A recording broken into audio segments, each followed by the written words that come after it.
So, hello all of you. Let's start today's session by revising the previous session. तो सबसे पहले last class में हमने देखा था कि स्प्रिंग की पोटेंशियल एनर्जी को कैसे लिखते हैं। तो स्प्रिंग क्या है, बेसिस क्या है इस सब चीज़ का। स्प्रिंग एक कंजर्वेटिव फोर्स होता है। Spring force is a conservative force. तो इसका मतलब उसके करस्पॉन्डिंगली कोई पोटेंशियल एनर्जी का फंक्शन आएगा। पोटेंशियल एनर्जी का फंक्शन यानी कि पोटेंशियल एनर्जी की इक्वेशन, वो कैसे निकल के आएगी। वो पोटेंशियल एनर्जी और वर्क का जो रिलेशन होता है वहाँ से निकल के आएगी। So change in potential energy is negative of the work done by spring force. अब हमने कंसीडर किया एक सिचुएशन कि let's say natural length spring की ये थी। शुरुआत में स्प्रिंग इस पोजीशन पे थी, that's why this X is X I मतलब X initial. And finally spring को हमने स्ट्रेच करके यहाँ पहुँचा दिया, that is X final is this much length. Natural length से नाप रहे हैं लेंथ ऑफ द स्प्रिंग, कितना उसमें एक्सटेंशन आया है ना, नेचुरल लेंथ से नाप रहे हैं। ठीक है, तो इस सिचुएशन में फोर्स कहाँ लग रहा होगा, इस तरफ। हमने हमारे साइन कन्वेंशन के मुताबिक पॉजिटिव एक्स डायरेक्शन को ये माना है। सो फोर्स का direction will be minus K x, है ना। फोर्स का direction will be in the minus x direction, तो हमने फोर्स को लिख दिया minus K x. Dot D x करना है वर्क निकालने के लिए, और यहाँ पे एक माइनस आ जाएगा। सो जब हम इसको इंटीग्रेट करेंगे तो ये कुछ इस तरीके से बन के आएगा कि change in potential energy equals to K X final square by 2 minus K X initial square by 2। अच्छा, हमें अगर एक्स आई ज़ीरो मान लिया जाए, मान लो शुरुआत में वो अपनी नेचुरल लेंथ पे था, तो शुरुआत में पोटेंशियल एनर्जी ज़ीरो थी।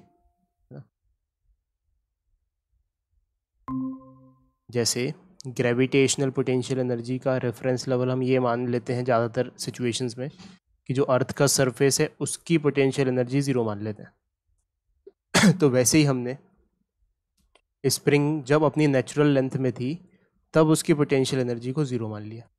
There was no potential energy stored at that point, है ना, एट दैट सिनेरियो। अच्छा, हमारे चॉइस पर डिपेंड करता है ये, है ना। ज़रूरी नहीं है कि इधर ही माने कोई, लेकिन ज़्यादातर सिचुएशंस में इधर मान लिया तो आसानी से अपन दिमाग को कष्ट नहीं होगा अगर एक ही साइन कन्वेंशन लेके चल गए तो एक जनरल अच्छी प्रैक्टिस है कि एक्स इनिशियल ज़ीरो मान लो जब वो अपनी नेचुरल लेंथ पे हो, है ना। तो उसके करस्पॉन्डिंगली शुरुआत में पोटेंशियल एनर्जी जब वो अपनी नेचुरल लेंथ में है, that means there is no compression और एक्सटेंशन, तब पोटेंशियल एनर्जी स्प्रिंग की हो जाएगी ज़ीरो। ठीक है, और एक्स फाइनल को हमने कुछ रैंडम एक्स मान लिया, तो यू फाइनल यू हो गई। तो potential energy in terms of x हम ऐसे लिख सकते हैं, and this expression is when we have assumed potential energy of spring in its natural length to be zero. Reference level हमने नेचुरल लेंथ को माना है, ठीक है, और इसको हम धड़ल्ले से यूज़ करेंगे हमेशा। अच्छा, एक्स का स्क्वायर हुआ है तो जानने वाली बात है कि अगर +3 का एक्सटेंशन हो या -3 का कंप्रेशन हो, उस पर डिपेंड नहीं करेगा वो कंप्रेशन है या एक्सटेंशन। जैसे फॉर एग्जांपल कंप्रेशन एक्सटेंशन कर दिया इस स्प्रिंग का 3 मीटर से 50 न्यूटन पर मीटर का इसका स्प्रिंग कांस्टेंट है, तो पोटेंशियल एनर्जी क्या होगी स्प्रिंग की, हाफ के एक्स स्क्वायर। तो लिख दी तो आ गया जूल में। दूसरी सिचुएशन में हमने नेचुरल लेंथ इसको कंप्रेस कर दिया 4 मीटर से, स्प्रिंग कांस्टेंट है 100 न्यूटन पर मीटर। सो पोटेंशियल एनर्जी अगर इस पोजीशन पे स्प्रिंग की लिखनी है तो कितनी होगी, half K x square, that is half into 100 into -4 का स्क्वायर। तो ये हमें याद रखना है। जैसे तीसरी सिचुएशन कि स्प्रिंग शुरुआत में यहाँ पे थी, नेचुरल लेंथ से 3 मीटर एक्सटेंशन पे थी, और फाइनली उसको ऐसे दबाते दबाते उसे कंप्रेस करके यहाँ तक पहुँचा दिया। नेचुरल लेंथ से उसका कंप्रेशन फाइनली हो गया है 2 मीटर्स। तो हमें बताना है कि what is the change in the potential energy of the spring. तो U final minus U initial करेंगे। सो यू फाइनल क्या है यहाँ पे, यू फाइनल है ये हाफ के 2 स्क्वायर, हाफ के -2 स्क्वायर लिखना चाहिए, लेकिन कोई फ़र्क नहीं पड़ता क्योंकि -2 का स्क्वायर भी +2 के स्क्वायर के बराबर आ जाएगा, माइनस हाफ के 3 स्क्वायर, क्योंकि शुरुआत में जो एक्सटेंशन था वो 3 था। सो 25 4 -9 -125 जूल आ गया यहाँ से। तो वर्क डन बाय स्प्रिंग क्या होता है, वर्क डन बाय स्प्रिंग होता है negative of change in potential energy of the spring. तो अगर इस कॉन्टेक्स्ट में, इस गिवन कॉन्टेक्स्ट में अगर हमसे पूछा जाता है कि वर्क डन बाय स्प्रिंग बताओ, तो -125 का भी नेगेटिव होता हो, यानी कि 125। सो ये कहाँ से आ गया? Work done by spring is equal to negative of change in potential energy of the spring. ये कंजर्वेटिव फोर्स की डेफिनेशन से है ना। तो कंजर्वेटिव फोर्सेस के लिए work done negative of change in potential energy होता है, ऐसे समझ सकते हैं। और स्प्रिंग एक कंजर्वेटिव फोर्स है, ठीक है। तो कुल मिला के अगर हमने ऐसे याद रख लिया, work done by spring is equals to negative of change in potential energy, so negative of U final minus U initial. तो माइनस अगर अंदर मल्टीप्लाई हुआ इस ब्रैकेट के, तो U initial minus U final हो जाएगा। So U initial minus U final की तरह याद रख सकते हैं हम वर्क डन बाय स्प्रिंग, ठीक है। फिर नेक्स्ट क्वेश्चन पे आ गए। इस सिचुएशन में क्या था? नेचुरल लेंथ पे थी स्प्रिंग ए पोजीशन पर, उसकी नेचुरल लेंथ एल थी, स्प्रिंग कांस्टेंट के था। फोर्स एफ लगाने की वजह से ये थोड़ा सा एक्सटेंड हो गया, बी पोजीशन पे पहुंच गया, जहाँ पे कितना है उसका एक्सटेंशन L/6। फिर और फोर्स लगाते गए तो फाइनली इस फोर्स की वजह से सी पर पहुंच गया वो, और नेचुरल लेंथ से एक्सटेंशन है तीसरे पोजीशन पे, यानी सी पोजीशन पे L/3। तो हमसे पूछा गया, पहले तो बताया गया कि L is the natural length of the spring. तो find the work done by applied force in slowly displacing the block from A to B.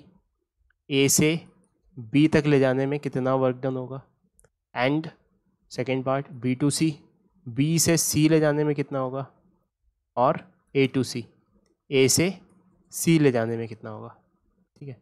So slowly displace कर रहे हैं, तो सोचो सबसे पहले कि इस सिनेरियो में वर्क कौन कौन कर रहा होगा। एक तो स्प्रिंग फोर्स है ना, स्प्रिंग लगी हुई है क्योंकि इस ब्लॉक पे, और एक तो अप्लाइड फोर्स, हमसे पूछा गया अप्लाइड फोर्स की वजह से वर्क डन, तो हमने वर्क एनर्जी थ्योरम लिखी, work done by applied force plus work done by spring is equal to change in kinetic energy. और क्योंकि उसको स्लोली मूव करके लेके जा रहे हैं, change in kinetic energy zero, ठीक है। तो change in kinetic energy zero हो जाएगी यहाँ पे। अच्छा, ग्रेविटी भी लग रहा होगा इस पर, लेकिन वो नॉर्मल को बैलेंस कर रहा होगा। ग्रेविटी इधर लग रहा होगा mg, नॉर्मल ऊपर लग रहा होगा, और डिस्प्लेसमेंट उनसे परपेंडिकुलर हो रहा है, नॉर्मल से भी और mg से भी। तो उनका वर्क डन मतलब बहुत ही कॉमन सेंस की बात है, इसलिए लिखा तक नहीं हमने यहाँ पे। वैसे अगर हम अच्छे से अच्छी प्रैक्टिस कर रहे हैं तो इट्स अ गुड प्रैक्टिस कि लिख लो, ताकि कोई फोर्सेस मिस आउट ना हो, ठीक है। और यहाँ पे फिर 0 0 लिख दो, क्योंकि नॉर्मल और mg परपेंडिकुलर है डिस्प्लेसमेंट से, ठीक है। सो वर्क डन बाय ये f निकालना है हमें। So work done by f is equals to negative of work done by spring. अब वर्क डन बाय स्प्रिंग क्या होता है? वर्क डन बाय स्प्रिंग होता है negative of change in potential energy of the spring. So एक negative और एक और नेगेटिव, कुल मिला के work done by applied forces change in potential energy of the spring. तो चेंज इन पोटेंशियल एनर्जी अगर हमने निकाल दी तो हमें मिल जाएगा work done by applied force. तो यहाँ पे पोटेंशियल एनर्जी कितनी है लिख दी। पहली सिचुएशन में ये फाइनल पोजीशन है, ये इनिशियल पोजीशन है, सो दिस माइनस दिस, ये आंसर हो गया। दूसरी सिचुएशन में ये फाइनल पोजीशन है, ये इनिशियल पोजीशन है, तो दिस माइनस दिस। तीसरी सिचुएशन में ए इनिशियल पोजीशन है, सी फाइनल पोजीशन है, so U C minus U A. ये करके हमने आंसर निकाल दिया। फिर सेकंड सिचुएशन पे आ गए।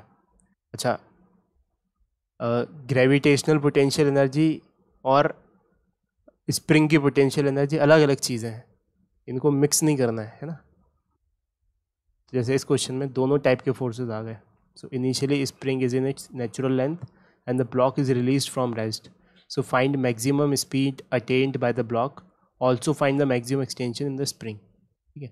तो जब ये अपनी नेचुरल लेंथ पे था तब इसको यहाँ से छोड़ दिया गया, तो क्या होगा? सबसे पहले तो नीचे जाना शुरू करेगा। क्यों नीचे जाना शुरू करेगा?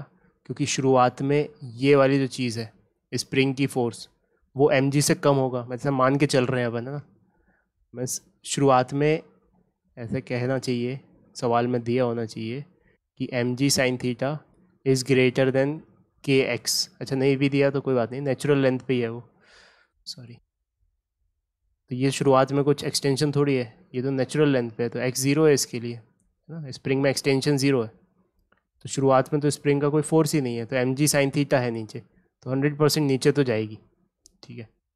तो जाना शुरू हुई, एक ऐसे पॉइंट तक पहुंचेगी जब फोर्सेस बैलेंस हो जाएंगे। mg साइन थीटा बराबर हो गया के एक्स, एक्स नॉट बोल दिया उसे, x not is the maximum extension. उसके बाद फिर और एक्सटेंड होते होते एक पॉइंट पे जाके रुक जाएगी। क्यों रुक जाएगी? क्योंकि जो पोटेंशियल एनर्जी यहाँ पे जो काइनेटिक एनर्जी है, जिसको काइनेटिक एनर्जी में डेवलप हुई है मास की चलते चलते, वो फाइनली स्ट्रेच होते होते स्प्रिंग की पोटेंशियल एनर्जी में कन्वर्ट हो जाएगी। तो यहाँ पे स्पीड फिर ज़ीरो हो जाएगी, है ना। तो मैक्सिमम स्पीड के लिए हमने क्या किया गया, हमने मैक्सिमम स्पीड के लिए फोर्स बैलेंस कर दिया, मतलब ये वाली सिचुएशन लगा दी, mg sin theta is equals to kx। So x आ गया, है ना। So the speed of the block will be maximum at this x। उसके बाद फिर मैक्सिमम एक्सटेंशन के लिए ब्लॉक फाइनली जाके रुक जाएगा। ब्लॉक फाइनली जाके रुक गया, उसका क्या मतलब है कि उसकी काइनेटिक एनर्जी ज़ीरो हो गई। तो हमने इस पॉइंट नेचुरल लेंथ से लेके मैक्सिमम एक्सटेंशन तक वर्क एनर्जी थ्योरम लगा दी। कौन कौन वर्क करेगा यहाँ पे? स्प्रिंग और ग्रेविटी। सो ग्रेविटी की वजह से वर्क लिखा और स्प्रिंग की वजह से वर्क लिखा, negative of change in potential energy या U initial minus U final. तो यू इनिशियल तो ज़ीरो था क्योंकि नेचुरल लेंथ पे थी स्प्रिंग। यू फाइनल ये half K X max square, क्योंकि एक्सटेंशन हो चुका उसमें, एक्स मैक्स सॉल्व कर दिया इसको तो एक्स मैक्स आ गया। ठीक है, जब बाद में पढ़ेंगे तो समझ में आएगा कि SHM पढ़ेंगे तब समझ में आएगा कि ये इसकी मीन पोजीशन होगी। इसको मीन पोजीशन बोलते हैं जब स्पीड मैक्सिमम होती है ना, और मीन पोजीशन पे फोर्स ज़ीरो हो जाता है, नेट फोर्स, इसलिए kx is equals to mg sin theta. और ये दोनों एक्सट्रीम पोजीशंस होती हैं, ठीक है, तो ये हमें याद रखना है। फिर नेक्स्ट क्वेश्चन पे आ गए कि यहाँ पे एक स्प्रिंग है, उसको कंप्रेस कर दिया गया उसकी नेचुरल लेंथ से। ये नेचुरल लेंथ थी और इससे हमने थोड़ा कंप्रेस कर दिया उसको। कितना कंप्रेस किया? x0, और छोड़ दिया तो फिर ये आगे बढ़ेगा, है ना। और इस सिचुएशन में सरफेस रफ है, यानी कि फ्रिक्शन में भी कुछ एनर्जी लूज होगी। सो हमें बताना है find speed of the block when it passes through the natural length, ठीक है। अच्छा, तो वर्क एनर्जी थ्योरम लगा दी यहाँ पे हमने। वर्क डन में फ्रिक्शन आ जाएगा, वर्क डन में स्प्रिंग आ जाएगा, that is equals to change in kinetic energy. कहाँ से कहाँ लगा रहे हैं? इस पॉइंट से, ये इनिशियल पॉइंट है, इस पॉइंट तक ये फाइनल पॉइंट है। तो काइनेटिक एनर्जी फाइनल यहाँ की लिखेंगे और शुरुआत की काइनेटिक एनर्जी तो ज़ीरो है।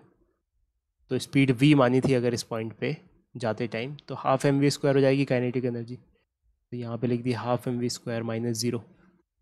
और वर्क डन बाय फ्रिक्शन क्या होगा? म्यू mg तो हो गया वर्क, म्यू mg तो हो गया फ्रिक्शन का मैग्नीट्यूड, और x0 हो गया डिस्प्लेसमेंट, है ना, क्योंकि यहाँ से यहाँ तक डिस्प्लेसमेंट कितना है? x0। और नेगेटिव क्यों? क्योंकि फोर्स और डिस्प्लेसमेंट अपोजिट डायरेक्शन में, ठीक है। फिर वर्क डन बाय स्प्रिंग क्या होता है? You initial minus U final. तो यू फाइनल तो ज़ीरो है क्योंकि स्प्रिंग अपनी नेचुरल लेंथ में पहुँच रही है। यू इनिशियल कितनी है? हाफ के x0², बिकॉज शुरुआत में कंप्रेशन उसमें x0 है। तो ये इक्वेशन बन गई। अब इस इक्वेशन में हमें किसके लिए सॉल्व करना है? v के लिए। तो v के लिए सॉल्व किया सब चीज़ों को एक तरफ ले जाके, ठीक है।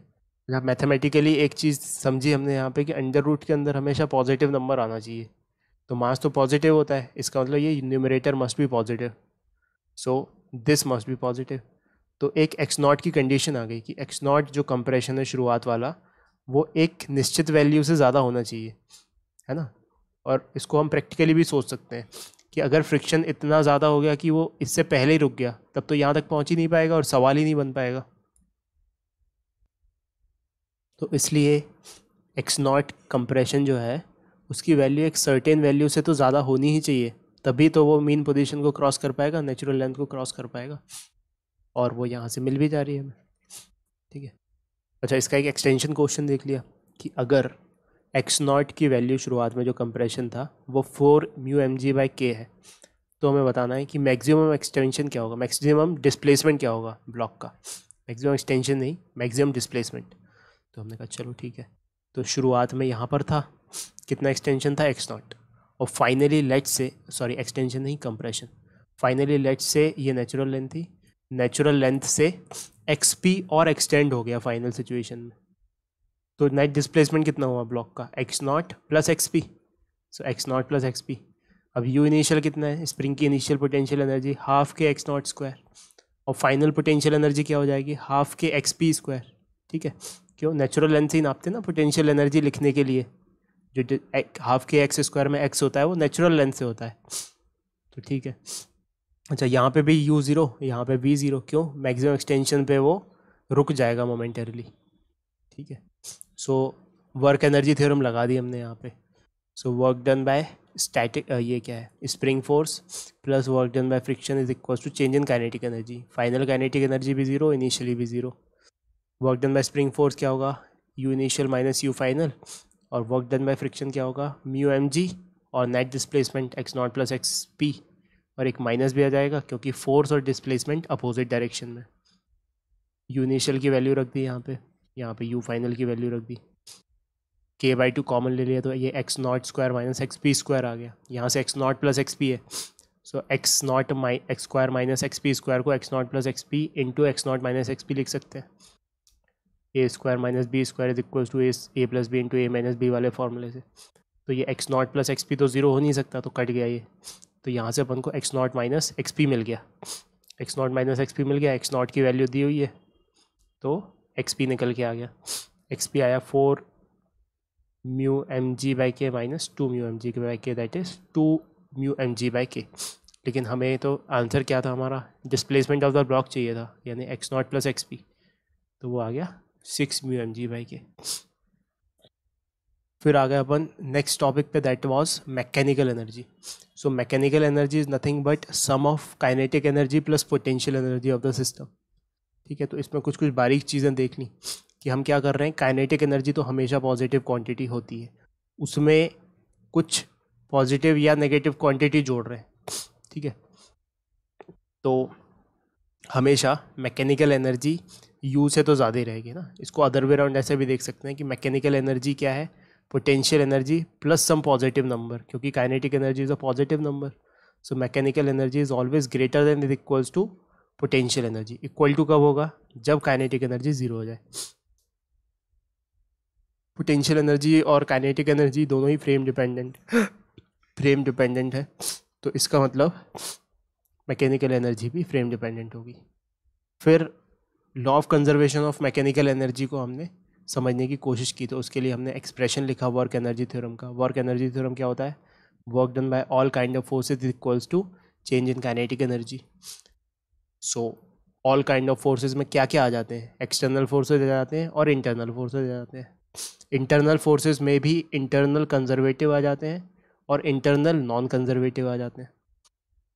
सो इंटरनल कंजर्वेटिव को तो हम कैसे लिख सकते हैं, work done by internal conservative is nothing but negative of change in potential energy. तो इस चीज़ को हमने रिप्लेस कर दिया negative of change in potential energy से, और उस तरफ लेके चले गए, ठीक है। तो यहाँ पे ये क्या था, डेल्टा के, और डेल्टा यू नेगेटिव था इस तरफ, तो उस तरफ पहुँच के पॉजिटिव हो गया। सो राइट हैंड साइड बन गया डेल्टा के प्लस डेल्टा यू, और लेफ्ट हैंड साइड क्या रह गया, work done by external force plus work done by internal non conservative. Internal non conservative forces वो होते हैं जो शेप और साइज़ को डेंट कर देते हैं या कुछ ऐसा मॉलिक्यूलर स्ट्रक्चर चेंज कर देते हैं और एनर्जी डिसिपेट हो जाती है अंदर ही, है ना। सो डेल्टा ऑपरेटर कॉमन लेके के प्लस यू लिख दिया ऐसे, so that is nothing but change in mechanical energy. So ऐसा याद रख सकते हैं अपन एक फॉर्मूला कि work done by external force plus work done by internal non conservative force is equals to change in mechanical energy of the system. अच्छा, अगर ये दोनों चीज़ें ज़ीरो हो जाए, work done by external force भी ज़ीरो हो जाए और work done by internal non conservative भी ज़ीरो हो जाए, तब ये वाली चीज़ भी ज़ीरो होगी, है ना। लेफ्ट हैंड साइड इक्वेशन का ज़ीरो है, तो राइट हैंड साइड भी इक्वेशन का ज़ीरो होगा। That means the change in mechanical energy will be zero. Change in mechanical energy zero का मतलब देयर इज़ नो चेंज, है ना। मतलब कि मैकेनिकल एनर्जी कांस्टेंट रहेगी अगर एक्सटर्नल फोर्स ज़ीरो है और इंटरनल नॉन कंजर्वेटिव ज़ीरो है। तो इसका स्टेटमेंट कुछ इस तरीके से देख सकते हैं, if work done by external forces and internal non conservative forces on a system is zero, then mechanical energy of the system remains conserve. मतलब शुरुआत में जो मैकेनिकल एनर्जी है वही फाइनली मैकेनिकल एनर्जी होगी। U initial plus K initial is equal to U final plus K final, ठीक है। तो ये law of conservation of mechanical energy है। अच्छा, कैसे आइडेंटिफाई करेंगे ज़्यादातर सिचुएशंस में कि work done by external force तो आइडेंटिफाई कर लेंगे अपन, लेकिन work done by internal non conservative कैसे आइडेंटिफाई करेंगे। अगर परफेक्टली रिजिड बॉडी है, मतलब कि उसके इंटरनल कन्फिग्रेशन चेंज नहीं हो रहा है, तब work done by internal non conservative force zero होता है। सो यहीं पे कहीं पे एक पॉइंट लिख लो, फॉर रिजिड बॉडीज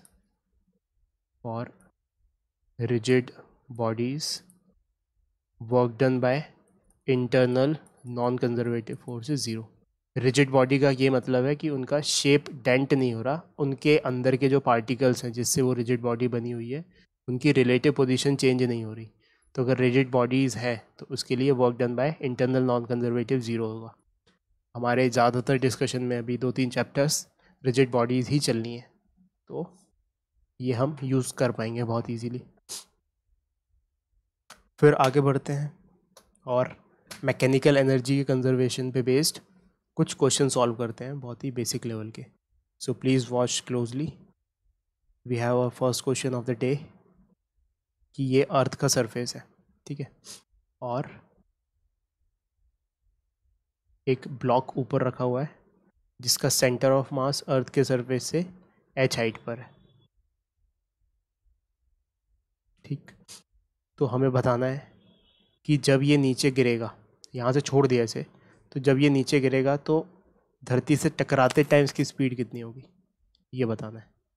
एक बार फिर से सुनो क्वेश्चन को। एक ब्लॉक है मास m का जो धरती से h हाइट पर रखा हुआ है और उसको वहाँ से ड्रॉप कर दिया, तो जब ये नीचे गिरेगा तब उसकी स्पीड कितनी होगी, नीचे टकराएगा जब, ठीक है, इस मुकाम पर इसकी स्पीड कितनी होगी।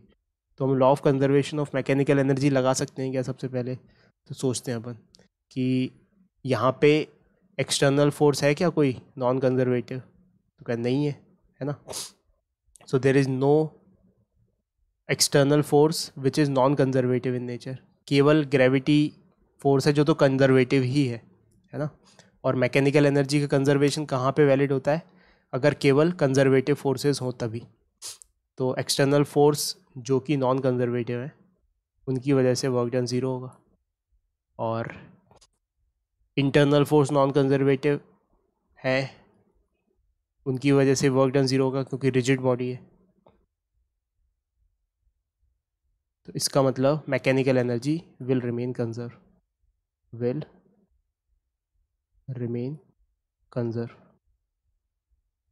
ठीक है।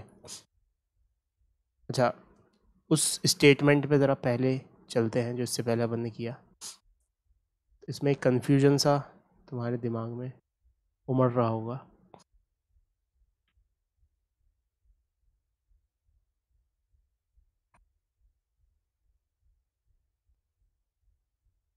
देखो यहाँ पे इसी क्वेश्चन के फॉर्म में ही समझा देता हूँ मैं तुम्हें। यहाँ पे कौन से फोर्स एक्ट कर रहे हैं इस ब्लॉक पर, इस ब्लॉक पर केवल कंजर्वेटिव फोर्स एक्ट कर रहा है ना। This block is suffering only conservative force, और वो फोर्स कौन सा है कंजर्वेटिव फोर्स, ग्रेविटेशन, ठीक है। तो कंजर्वेटिव फोर्स अगर लग रहा है इस ब्लॉक पर तो मैकेनिकल एनर्जी कंजर्व होगी इसकी, है ना। सो मैं एक स्टेटमेंट लिख रहा हूँ, पुराना डिस्कशन तुम्हें समझ में आया हो चाहे नहीं आया हो, केवल इस पे स्टिक रहना है अपन को, ये इजी टू ऑपरेट है, इजी टू अप्लाई है। So if only conservative forces act on a body, then एक मिनट, कंजर्वेटिव फोर्स एक्ट की जगह इसको ऐसा लिख देना चाहिए, if only conservative forces do work on a body, conservative forces do work on a body, then the mechanical energy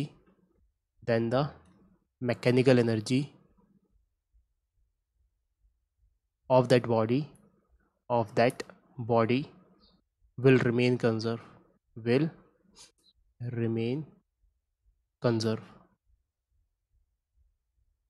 ठीक है। बस इतना याद रखना है पूरे डिस्कशन का कि अगर कंजर्वेटिव फोर्स काम कर रहा है किसी बॉडी पर तो उसकी मैकेनिकल एनर्जी कंजर्व रहेगी, that's it.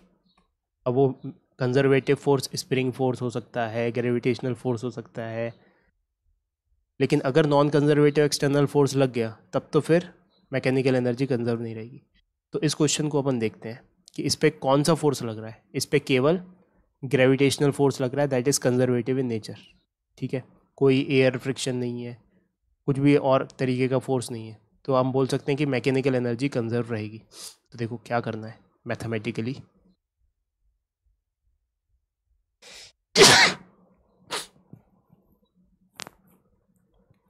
So mathematically what we have to do, mechanical energy initial is equals to mechanical energy final। अब इनिशियल फाइनल का क्या मतलब है, इनिशियल पोजीशन पे जहाँ पे भी ब्लॉक था वहाँ पे जो मैकेनिकल एनर्जी, इसको इनिशियल पोजीशन बोल रहे हैं और ये फाइनल पोजीशन बोल रहे हैं।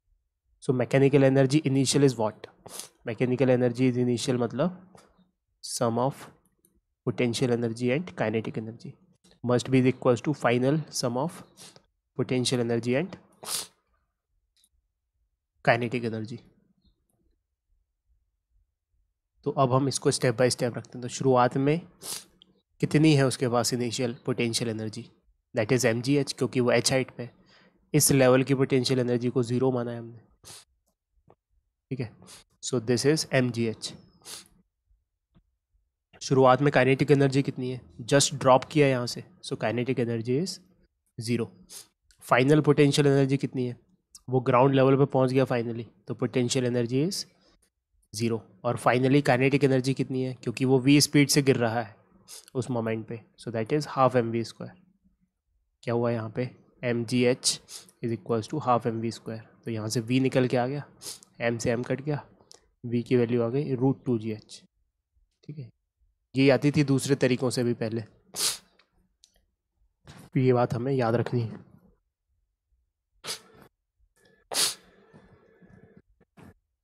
एक और क्वेश्चन करते हैं।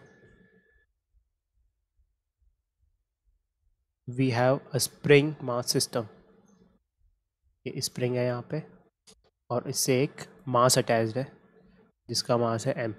ठीक, और ये इसकी नेचुरल लेंथ थी, this was it's natural length.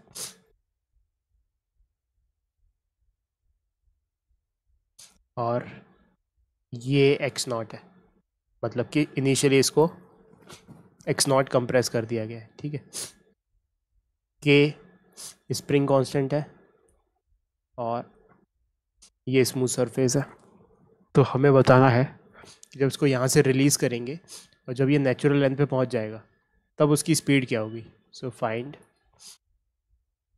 Speed of the block when it reaches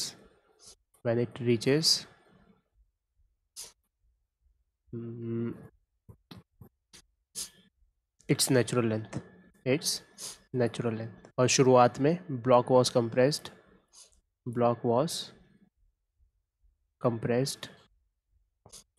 by x0 से कंप्रेस कर दिया गया इसे। अब बताना है कि इसकी नेचुरल लेंथ पे जब ये पहुंचेगा तब उसकी स्पीड क्या होगी।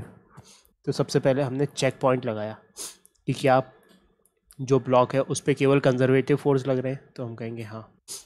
सो ओनली कंजर्वेटिव फोर्सेस भी नहीं, कंजर्वेटिव एक ही फोर्स लग रहा है। सो force is acting on the block. कौन सा है वो कंजर्वेटिव फोर्स, वो है स्प्रिंग। तो इसका मतलब law of conservation of mechanical energy is valid. So law of conservation of mechanical energy is valid, है ना। अगर फ्रिक्शन वगैरह आ जाता, कुछ नॉन कंजर्वेटिव फोर्सेस आ जाते जो डिसिपेट कर देते एनर्जी को, तो फिर law of conservation of mechanical energy valid नहीं रहता। So because here only conservative force is acting, that is the spring force. ठीक है, we can use the law of conservation of mechanical energy. तो कहाँ से कहाँ लगाएं, लेट्स से ये इनिशियल पोजीशन है और ये फाइनल पोजीशन है। सो mechanical energy at initial position must be equals to mechanical energy at final position। so mechanical energy at initial position कैसे लिखेंगे अपन, u initial plus u final, u initial plus k final। Mechanical energy sum होता है ना potential energy और kinetic energy का, is equals to, final नहीं initial यहाँ पे, और यहाँ पे U final plus K final. तो अब देखो शुरुआत में मैकेनिकल एनर्जी में पोटेंशियल एनर्जी, स्प्रिंग की पोटेंशियल एनर्जी कितनी है इस पॉइंट पे, half K X naught square. सो ये वाली चीज़ तो हो गई half K X naught square. Kinetic energy कितनी है, काइनेटिक एनर्जी ज़ीरो है क्योंकि वो रेस्ट पे है शुरुआत में। So zero is equals to, जब फाइनली इधर पहुंच जाएगा तब उसकी पोटेंशियल एनर्जी कितनी हो जाएगी, ज़ीरो, क्योंकि वो अपनी नेचुरल लेंथ पे आ जाएगा। So this is zero. और फाइनल काइनेटिक एनर्जी कितनी हो जाएगी, लेट्स से इधर पहुंच के इसकी स्पीड वी हो गई, तो काइनेटिक एनर्जी हो जाएगी इसकी half M V square. Now what we are interested in, we are interested in finding this V. So half K X naught square is equals to half M V square. Half से half cut गया, V निकल के आ गया यहाँ से, two K by M, ये under root में जाएगा और X naught square under root में आएगा तो एक्स नॉट बच जाएगा। So this is our answer. आ रहा है ये एग्जाम्पल समझ में आया।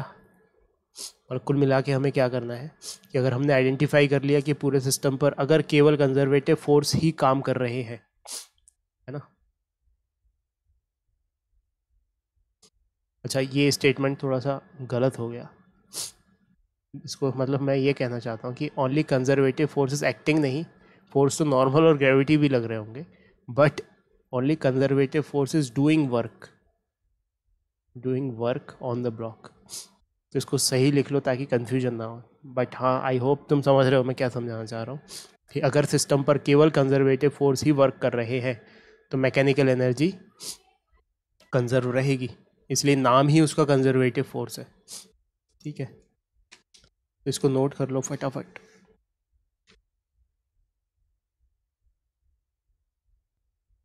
So let's move to the next question, and it is like this. दो inclined surfaces हैं,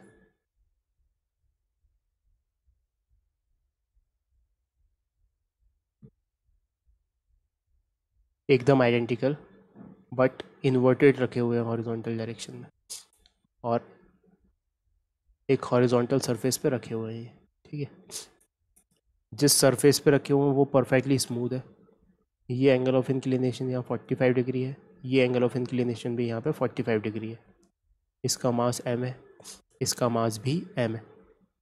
ठीक है, और यहाँ पर इन दोनों इंक्लाइन प्लेन पर एक ऐसा फलक्रम टाइप एक रॉड रखा हुआ है। ठीक है,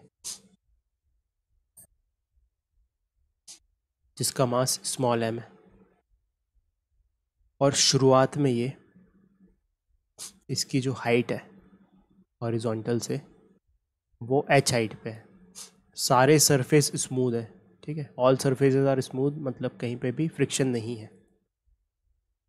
तो तुम कॉमन सेंस से समझ पाओगे कि ये कि सिस्टम कैसा मूव करेगा, है ना। ये अटैच नहीं है एक दूसरे से, ये इस सरफेस पे रोल आउट हो जाएगा, ये इस सरफेस पे रोल आउट हो जाएगा, ये नीचे आ जाएगा एंगल मेंटेन करते हुए। ठीक है, so all surfaces are smooth and system is released from rest. So find velocity of separation, find velocity of separation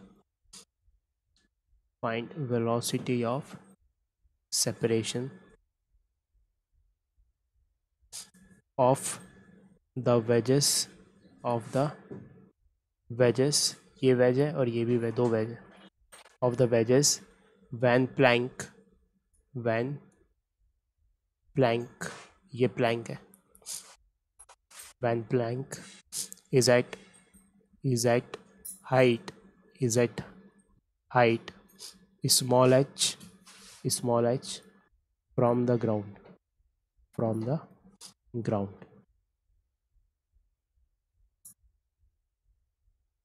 ठीक है, तो इसको एनर्जी के टर्म्स में सोचो, मैकेनिकल एनर्जी कहाँ से कहाँ ट्रांसफॉर्म हो रही होगी, तो उसके टर्म्स में तुम्हें जवाब मिलेगा। तो देखो यहाँ पे क्या हो रहा है, सबसे पहले तो विजुअलाइज करते हैं इसे कि ये प्लैंक शुरुआत में कैपिटल हाइट पर है, ऐसा पूछा गया है कि नीचे आ जाएगा जब ये कितनी हाइट पर, स्मॉल h की हाइट पर, तब ऑफ कोर्स ये प्लैंक थोड़े फार अपार्ट मूव कर चुके होंगे, ये जो वेज है ये फार अपार्ट मूव कर चुके होंगे।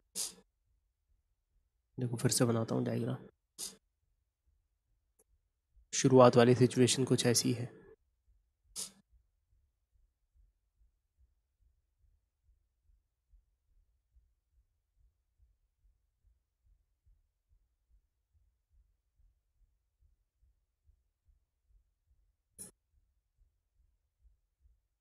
ठीक। शुरुआत में ये कैपिटल h हाइट की ऊंचाई पर है, फाइनली मान लो सिचुएशन कुछ ऐसी हो गई कि ये नीचे आ गया इधर, तब वैसी सिचुएशन में जो प्लैंक्स हैं वो मूव अपार्ट हो चुके होंगे, प्लैंक नहीं सॉरी, वेज मूव अपार्ट हो चुके होंगे, ठीक है। अब ये तो यहाँ से नीचे आ गया और ये इधर मूव कर गए, तो ये मूव कर रहे होंगे ना, स्पीड पकड़ ली होगी इनने, वेजेस ने, और दोनों सिमेट्रिक है, तो हम बोल देते हैं लेट्स से इसकी स्पीड v है और इसकी स्पीड भी v है, दोनों की स्पीड सेम होगी क्योंकि सिमेट्रिकल मोशन हो रहा है, एंगल भी सेम है, दोनों का मास भी सेम है, सब कुछ सेम है। और इस प्लैंक की स्पीड किधर होगी, वो नीचे साइड होगी, उस स्पीड को बोल देते हैं लेट्स से v डैश। तो हमें बताना है find the velocity of separation of the wages, है ना, वेजेस के वेलोसिटी ऑफ सेपरेशन बताना है। तो एक वेज v से इधर जा रहा है और एक वेज दूसरी दिशा में v से जा रहा है, तो velocity of separation of ways क्या होगा, velocity of separation of ways वो होगा 2v, है ना, क्योंकि एक अगर 30 किलोमीटर प्रति घंटे की तरफ से इधर दौड़ रहा है और एक 30 किलोमीटर प्रति घंटे की तरफ से उसके अपोजिट दौड़ रहा है, तो दोनों किस रेट से सेपरेट हो रहे होंगे, 60 से। तो यहाँ पे एक v से जा रहा है और एक v से दूसरी तरफ जा रहा है, तो उनका रेट ऑफ सेपरेशन कितना होगा, 2v। सो मतलब कुल मिला के हमारा जो आंसर है वो है 2v, 2v is our answer. So we need to get the value of v, ये अपना आंसर होगा और हमें केवल v की वैल्यू चाहिए यहाँ से, ठीक है। अब इसको एनर्जी के टर्म्स में समझो कि इसके पास काइनेटिक एनर्जी आ गई, इसके पास काइनेटिक एनर्जी आ गई, इसके पास काइनेटिक एनर्जी आ गई, दोनों वेजेस के पास काइनेटिक एनर्जी आ गई और प्लैंक के पास भी काइनेटिक एनर्जी आ गई। कहाँ से आई ये काइनेटिक एनर्जी, क्योंकि पोटेंशियल एनर्जी इस ये ब्लैंक नीचे आ गया, ये वेज जो वेज 1 था ये तो वर्टिकल में कहीं डिस्प्लेस हुआ नहीं, ग्रेविटी ने इस पर कोई वर्क किया नहीं। सिमिलरली इस पर भी ग्रेविटी ने कोई वर्क नहीं किया, ग्रेविटी ने किस पे वर्क किया, केवल और केवल इस पे, और ग्रेविटी कंजर्वेटिव फोर्स है। तो इस पूरे सिस्टम में, in the entire system, only conservative force, only conservative forces are doing work. वो कौन है कंजर्वेटिव फोर्सेस नहीं, फोर्स लिखना चाहिए, दैट इज ग्रेविटेशनल फोर्स।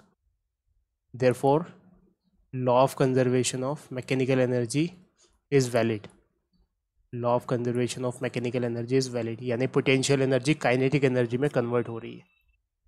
क्या इतना क्लियर है, ये बात समझ में आ रही है? मैं जानना चाहूँगा तुमसे, नवेंद्र, हर्षिता, अक्षत, ठीक है। तो वो पोटेंशियल एनर्जी कहाँ से आई, वो पोटेंशियल एनर्जी जो ये प्लैंक नीचे दबा है वहाँ से आई, है ना, ये नीचे गया, तो इसकी पोटेंशियल एनर्जी में जितना लॉस आया वहीं से इन तीनों की काइनेटिक एनर्जी बनी। तो अपन लिख देते हैं कि loss in potential energy is equals to gain in kinetic energy. Law of conservation of mechanical energy को ऐसे भी लिखा जा सकता है ना, तो कितना लॉस आया पोटेंशियल एनर्जी में? शुरुआत में जो लेवल था इसका वो कैपिटल एच था, और फाइनली जो लेवल हो गया वो स्मॉल एच हो गया। सो इन दोनों के बीच का डिफरेंस है एच माइनस एच। ठीक है, capital H minus small h. So loss in potential energy is M G H minus small h. M plank का मास है ना, क्योंकि प्लैंक का मास स्मॉल एम था। कैपिटल एम किसका मास था?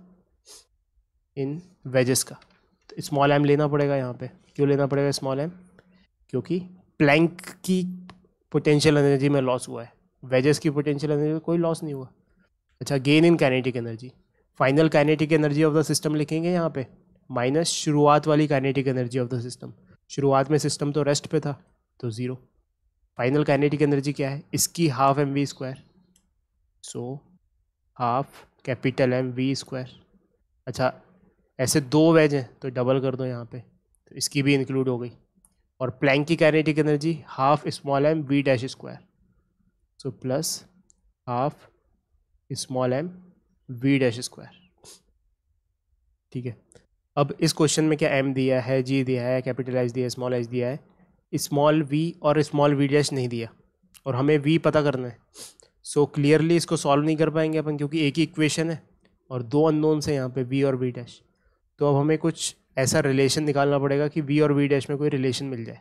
वो कहाँ से आएगा? वो आएगा कंस्ट्रेंट मोशन से।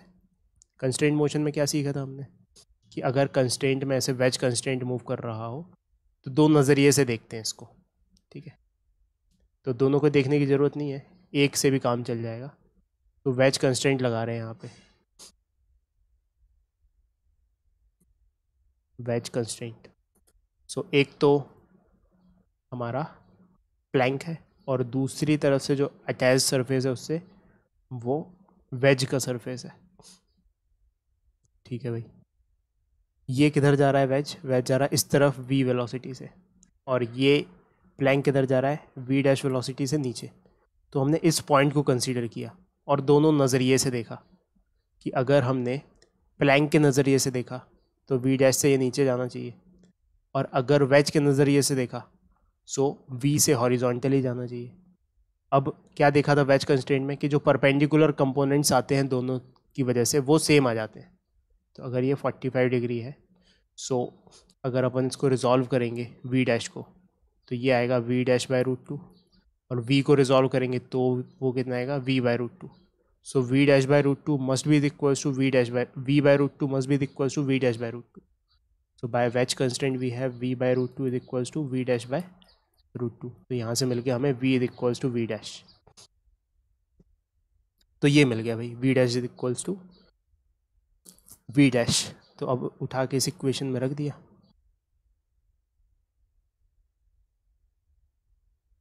सो M G capital H minus small H is equals to half से ये कट गया, so M V square plus half small M V dash की जगह वी ही रख दिया, वी स्क्वायर। अब हमें वी चाहिए, वी निकल के आएगा और टू वी हमारा आंसर होगा। So M G H minus H is equals to V square लिया कॉमन, यहाँ से बना two M plus small M by two. So V square is two small M G H minus H upon two M plus small M, और square है तो under root ले लिया। सो ये वेलोसिटी आ गई वेज की। तो आंसर क्या है हमारा? Required answer is velocity of separation of the two wedges that is two V. तो क्या हो गया आंसर? इसमें टू और मल्टीप्लाई कर दिया, so two multiplied by two M G H minus small H divided by two M plus small M. ये answer आ गया। तो वेलोसिटी ऑफ सेपरेशन दोनों वेजेस का क्या है? इतना। ठीक है, तो दो कॉन्सेप्ट यूज़ हो गए यहाँ पे, एक तो law of conservation of mechanical energy और एक wedge constraint. Wedge constraint use कर लिया हमने यहाँ पे।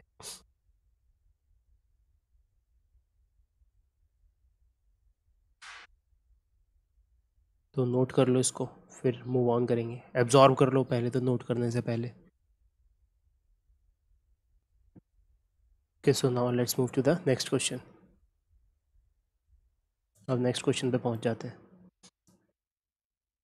So we have an elevated spring mass system.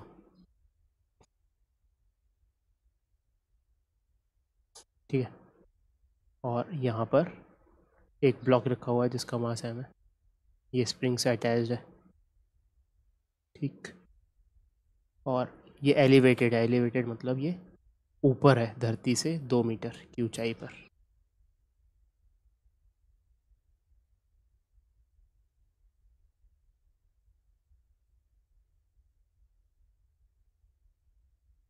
So this is elevated at a height of 2 metre. ठीक है, ये सरफेस परफेक्टली स्मूथ है. ठीक है, मास है इसका ब्लॉक का 100 ग्राम, और स्प्रिंग का स्प्रिंग कांस्टेंट है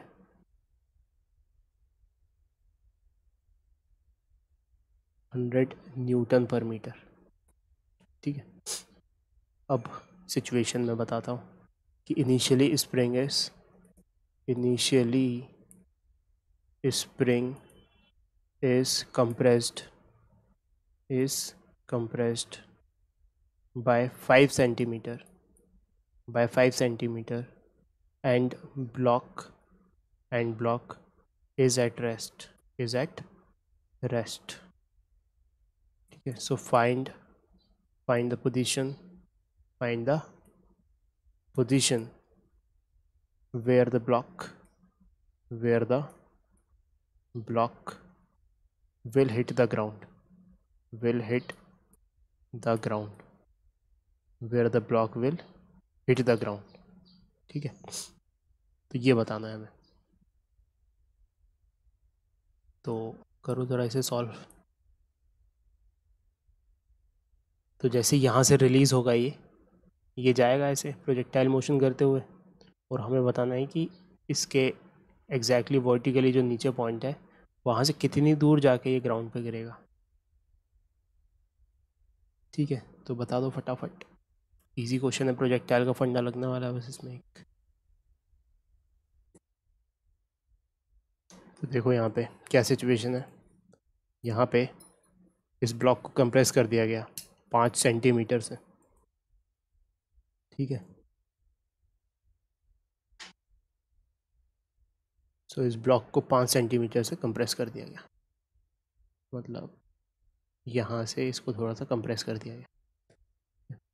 अब ये मास ऐसे स्प्रिंग से ऐसे वेल्डेड नहीं है, तो स्प्रिंग इसको धक्का मारेगी और इस पॉइंट पे पहुँच के ये स्प्रिंग को मास को फेंक देगी, तो वो नीचे चला जाएगा ऐसा.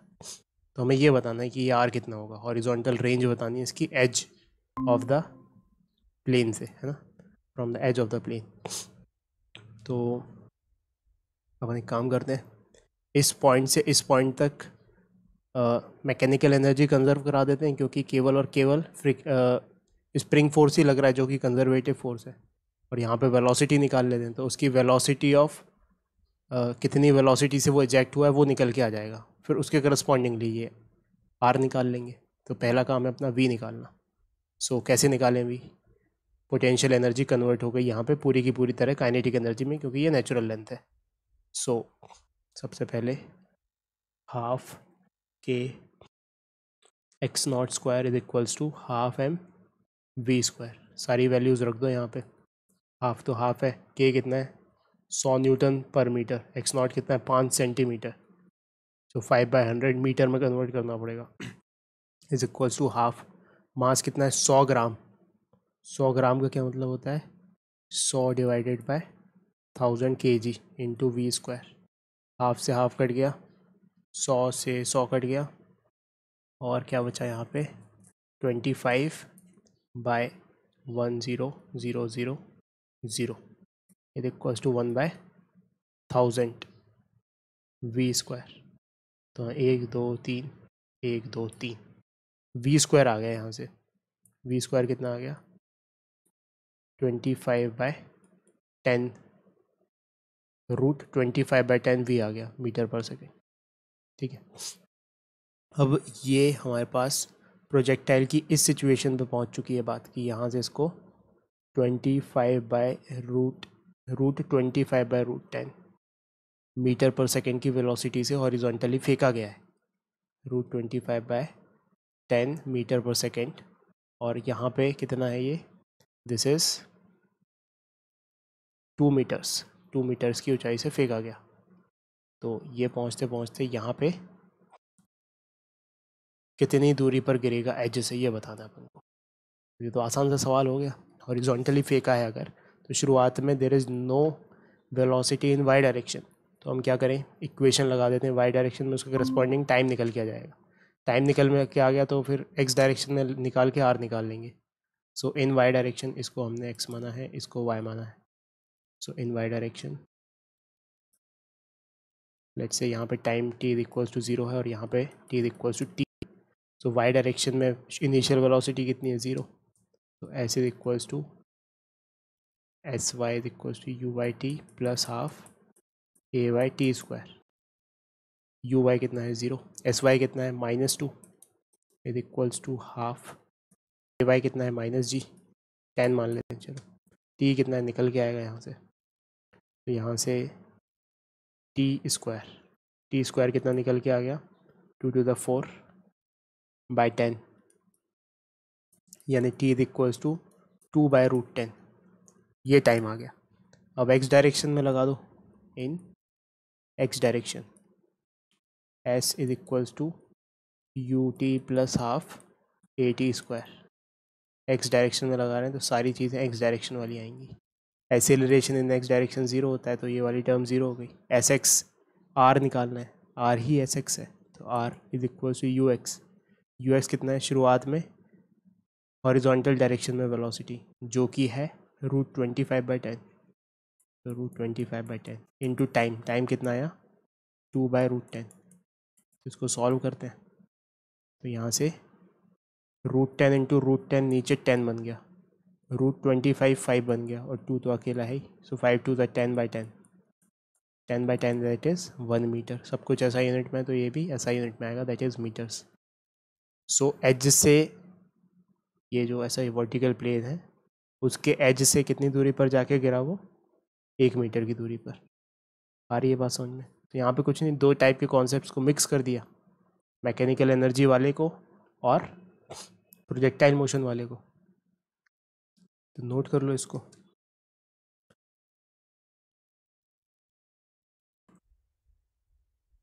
Let's move to the next topic which is relation between conservative force and potential energy. तो ये वैसे तो हम कंजर्वेटिव फोर्स और पोटेंशियल एनर्जी की डेफिनेशन ही वहीं से ओरिजिनेट हुई थी, बट ये डिफरेंशियल रिलेशन है ना, कैलकुलस वाला रिलेशन है, इसको अपन को याद रखना है। So this is a mathematical topic which is very important for examination point of view, तो इसको बहुत अच्छे से समझो। सो यहाँ पे क्या है topic, differential relation between force, कौन सा force, conservative force, between conservative force and potential energy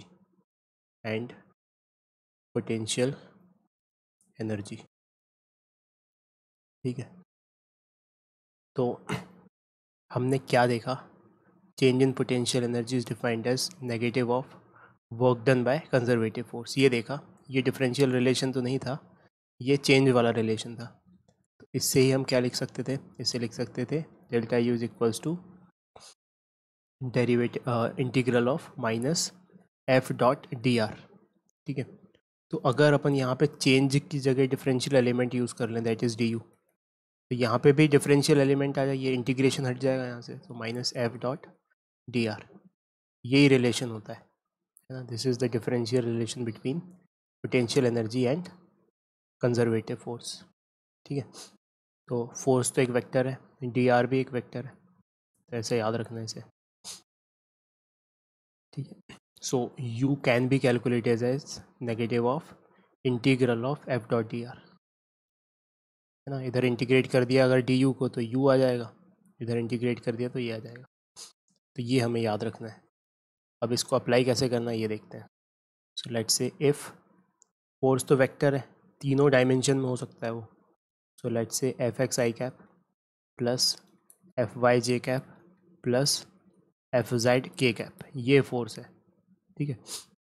so potential energy को क्या लिखेंगे अपन, एफ डॉट डी आर करना है। डी आर को कैसे लिखना है, डी आर को लिखेंगे डी एक्स आई कैप प्लस डी वाई जे cap plus D Z K cap.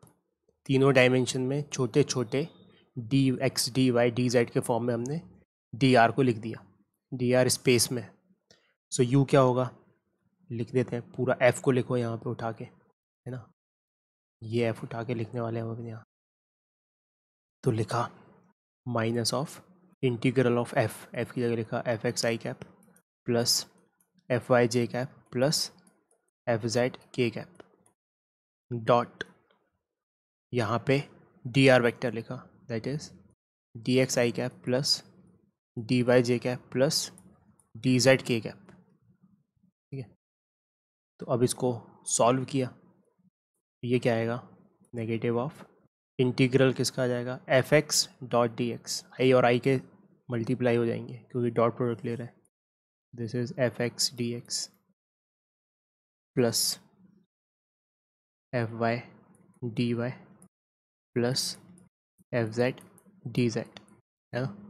और ये इंटीग्रेशन डिस्ट्रीब्यूट हो जाएगा तीनों में, तो डिस्ट्रीब्यूट करके भी लिख सकते हैं, negative of F X D X negative of F Y D Y negative of F Z D Z.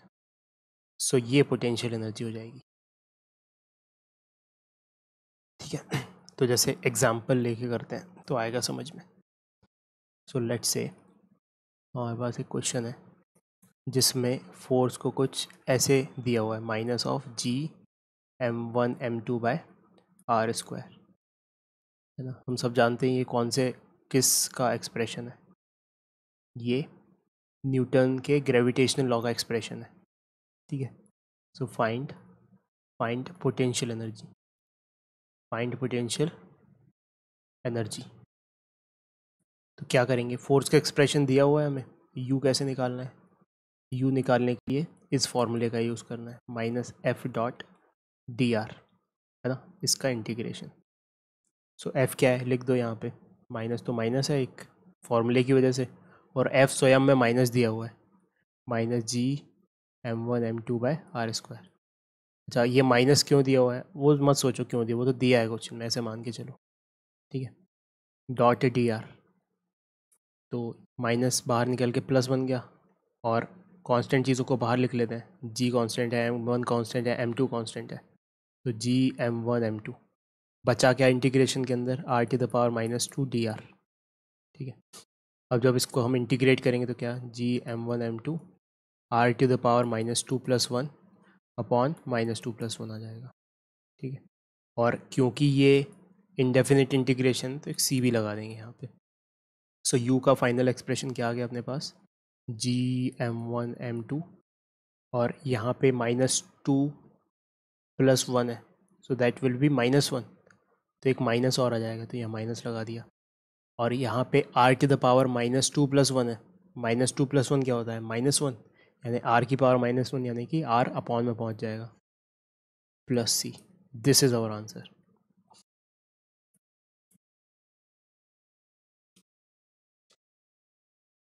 ठीक है, एक और क्वेश्चन करते हैं, कुछ नहीं फार्मूला अप्लाई करना सीख रहे हैं। So next question is, force दिया हुआ है के Q1 Q2 bye R square, है ना। जो लोग कूलम्स लॉ से फैमिलियर है उन्हें पता चल जाएगा ये कूलम लॉ का एक्सप्रेशन है ये।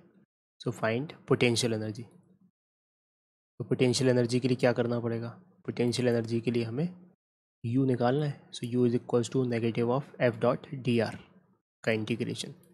तो f तो दिया हुआ आर के टर्म्स में यहाँ पे डायरेक्टली, तो रख दो negative of K Q1 Q2 upon R square D R. Constant चीज़ें बाहर निकाल लो, कॉन्स्टेंट चीज़ें बाहर निकाल ली, minus K Q1 Q2, are he variable है तो वही बचा, तो ये आर की power minus two D R. R की पावर -2 को ही इंटीग्रेट करना है। So minus K Q1 Q2 R to the power -2 + 1 upon -2 + 1, ये हो गया। और प्लस सी लगा दो क्योंकि इंडेफिनेट इंटीग्रेशन है। So u is equals to -k Q1 Q2, यहाँ -2 + 1 से एक माइनस जनरेट होगा तो इस माइनस को प्लस कर देगा, और यहाँ से r to the power -2 + 1 that is r to the power -1, यानी r अपॉन में आ जाएगा। सो r आ गया यहाँ पे अपॉन में प्लस सी, तो ये आंसर हो गया अपना।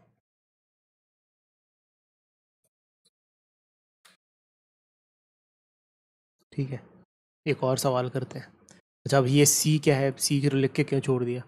तो अब उसका वैल्यू अपन बता ही नहीं सकते अनटिल अनलेस कोई बाउंड्री कंडीशन ना हो। बाउंड्री कंडीशन यानी कि एक फिक्स्ड वैल्यू ऑफ आर पे कोई फिक्स्ड वैल्यू ऑफ यू मिल जाए हमें, तो ऐसा नहीं हो सकता है ना। ऐसा नहीं दिया हुआ है तो सी की ऐसे ही लिख के छोड़ देंगे। C can be any arbitrary constant, this is any arbitrary constant जिसकी वैल्यू हमें नहीं पता।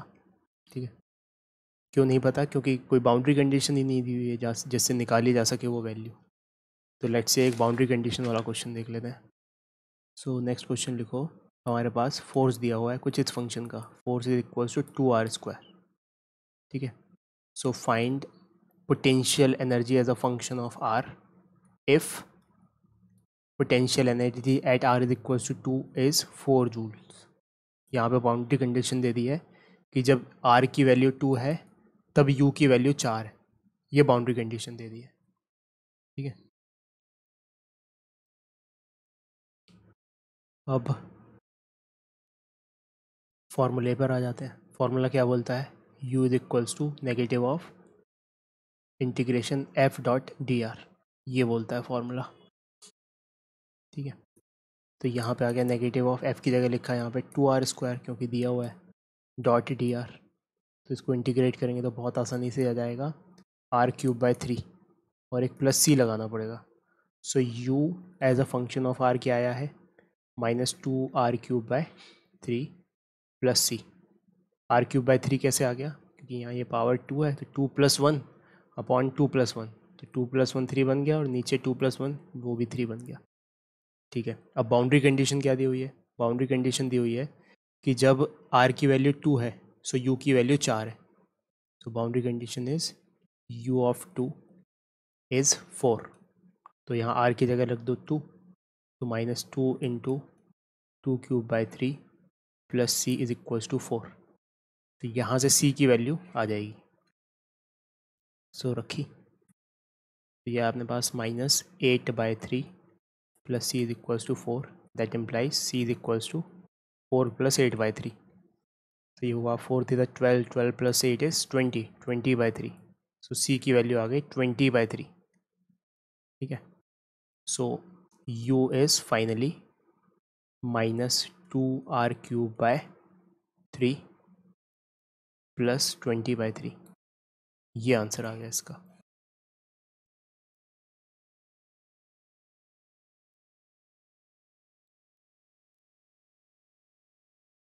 ठीक है,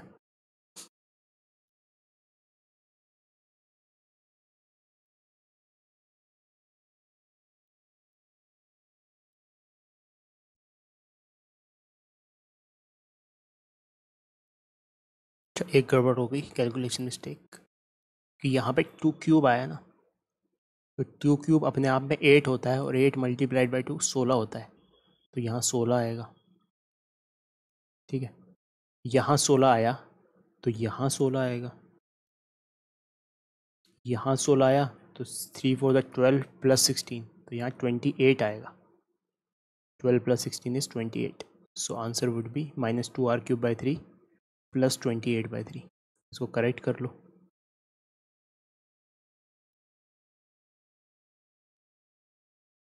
ना कुछ नहीं, एक ही एक चीज़ कर रहे हैं। फिर नेक्स्ट क्वेश्चन पे आ जाते हैं। फोर्स वेक्टर फॉर्म में दिया हुआ है, पुरानी सिचुएशंस में वेक्टर फॉर्म में नहीं, एक ही डायमेंशन में था, जिस डायमेंशन को अपन आर बोल रहे थे, इसलिए वेक्टर लगा भी देते तो कोई भी दिक्कत नहीं थी, क्योंकि जिस तरफ फोर्स है उसी तरफ आर है ना। लेकिन अब वेक्टर फॉर्म में दो कंपोनेंट्स में दिया हुआ है force. So force is given as x square i cap plus नहीं minus x square i cap minus 2y j cap. Variable force है. So find potential energy. Find function of potential energy. Potential energy मतलब कि उसका formula बताओ. ठीक है. Potential energy का formula कैसे लिखते हैं? Negative of F dot D are. तो अब डी आर तो स्पेस में अब 2 डायमेंशंस में है ये, तो डी आर को क्या लिखना पड़ेगा? डी आर को लिखना पड़ेगा डी एक्स आई कैप प्लस डी वाई जे cap. D Z K cap भी लिख सकते हैं, लेकिन क्योंकि जेड कंपोनेंट है ही नहीं, वो तो ज़ीरो होने ही वाला है, तो उसकी कोई ज़रूरत नहीं है लिखने की. ठीक है. तो बस उठा के इंडिविजुअली सॉल्व कर दो. तो एक्स स्क्वायर के साथ डी एक्स आ जाएगा और माइनस 2y के साथ डी वाई आ जाएगा. तो negative of x square D x plus negative को कॉमन बाहर निकाल के रख लो, ताकि नेगेटिव को अपन आखिरी में आराम से लगा दें. इंटीग्रेशन ऑफ यहाँ पे क्या माइनस 2y डी वाई. ठीक है. सॉल्व कर दो इसको. तो हो गया माइनस एक्स स्क्वायर का इंटीग्रेशन क्या होता है? एक्स क्यूब बाई 3 और माइनस 2y का इंटीग्रेशन, तो माइनस लगा दो एक बाहर, 2y स्क्वायर बाई 2. ठीक है.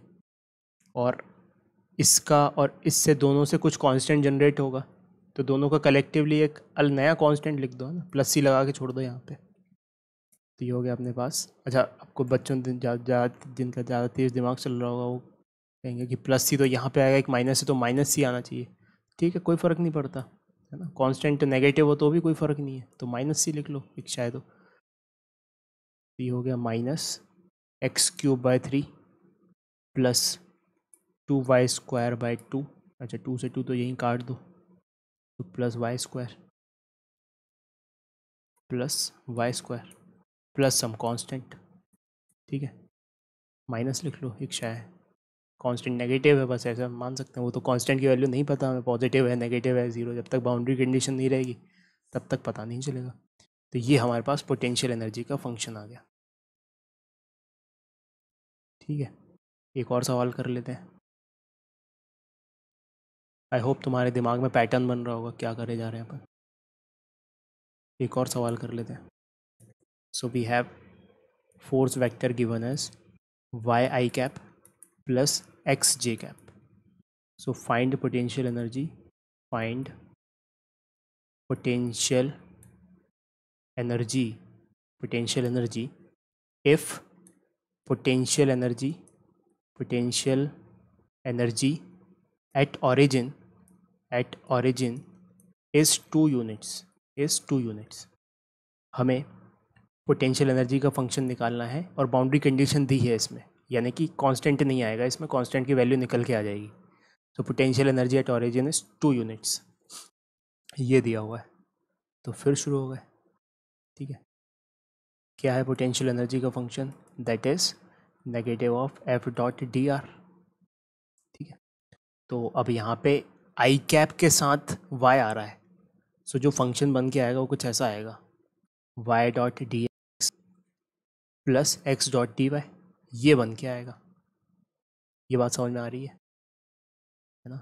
जिनके नहीं आ रही उनके लिए लिख देता हूँ, जिनके आगे समझ में वो 2 मिनट के लिए अपने दिमाग को ऑफ कर लो. यहाँ पे लिखेंगे f is equals to y i cap plus x j cap, और डी आर में क्या लिखेंगे? डॉट डी एक्स आई कैप प्लस डी वाई जे कैप. सो वाई का मल्टीप्लिकेशन डी एक्स के साथ होगा, क्योंकि देखो ना आई कैप के जो भी कंपोनेंट्स हैं उनका जोड़ा बनता है. सो वाई इंटू डी एक्स होगा, तो ये वाई डी एक्स आ गया, और एक्स इंटू डी वाई होगा, सो एक्स डी वाई आ गया. ठीक है. तो अब ये दोनों कलेक्टिवली लिखे हुए हैं, इसलिए हम जानते हैं अपने नॉलेज से कि हाँ भाई this is nothing but negative of D of X Y, है ना, जो देखा था पहले. So mathematically this is differential element X Y. तो इसको जब सॉल्व करेंगे तो ये क्या आएगा? Minus X Y plus C. So potential energy का जो फंक्शन है that is minus X Y plus C. ठीक है. ये कितने वेरिएबल्स में है? ये 2 वेरिएबल्स में है, एक्स और वाई में. तो हम ऐसे भी लिख सकते हैं अच्छी तरीके से, potential energy as a function of X and Y is given as minus X Y plus C. अब बाउंड्री कंडीशन क्या दी हुई है कि ऑरिजिन पर पोटेंशियल एनर्जी 2 है, ठीक है। So boundary condition is given as potential energy at origin, origin का मतलब 0,0 इज 2, यानी कि u 0,0 इज इक्वल्स टू 2, ठीक है। तो u 0,0 मतलब कि x की जगह 0 रखना है, y की जगह भी 0 रखना है, तो क्या मिलेगा हमें, केवल c मिलेगा।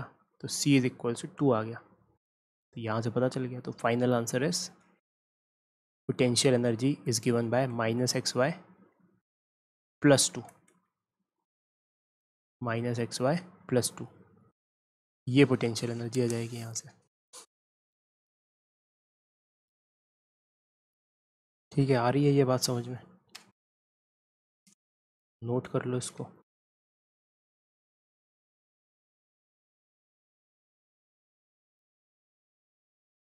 तो इस सेगमेंट में हमने किस टाइप के क्वेश्चंस किए कि हमें फोर्स का फंक्शन दिया हुआ है और उससे हमने पोटेंशियल एनर्जी का फंक्शन निकाल दिया।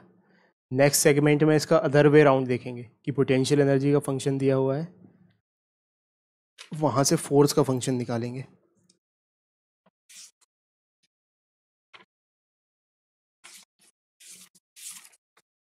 सो लास्ट क्लास का होमवर्क क्या था?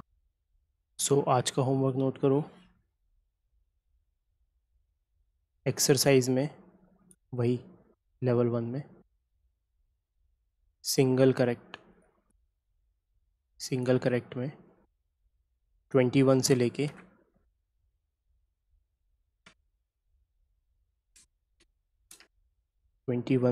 39 तक, ठीक है। तो ये 19 क्वेश्चंस हैं, ये सॉल्व करना, और पूरा जितना भी वर्क पावर एनर्जी अभी तक पढ़ा है हमने वो रिवाइज करना है। तो 2 होमवर्क है तुम्हारे पास। So revise, complete not class but complete chapter, entire chapter till taught, है ना। इसकी अब अभी एक डेढ़ क्लास और बाकी है, और टेस्ट के लिए गियर अप कर लो। जो तुम्हारा ये वीकेंड है, वीकेंड मतलब फिज़िक्स का वीकेंड, इसके बाद कल फिज़िक्स की क्लास नहीं है, उसके बाद फिज़िक्स की क्लास नहीं है। तो मंडे को जो क्लास होगी उसमें प्रिपेयर करके रखो जितना अभी तक हो गया है, ठीक है। 1-2 क्लास और बाकी हैं इसकी, उसके बाद फिर टेस्ट होगा। सो एक्सरसाइज सॉल्व करो और रिवाइज़ करो। कोई भी चीज़ भूलोगे तभी नहीं जब तुम बार बार रिवाइज़ करोगे उसे, है ना। जो जो छोटे छोटे पॉइंट्स बताएं उनको रिवाइज़ करो। किसी चीज़ में दिक्कत आ रही है तो वीडियो रिपीट करके देखो, या मुझे बताओ तो मैं तुम्हें फिर से बता दूंगा वो चीज़, लेकिन यूटिलाइज़ करके इसमें टाइम डिवोट करो रिवाइज़ करने पे, ठीक है। मिलते हैं फिर नेक्स्ट क्लास में। Bye bye. बाय।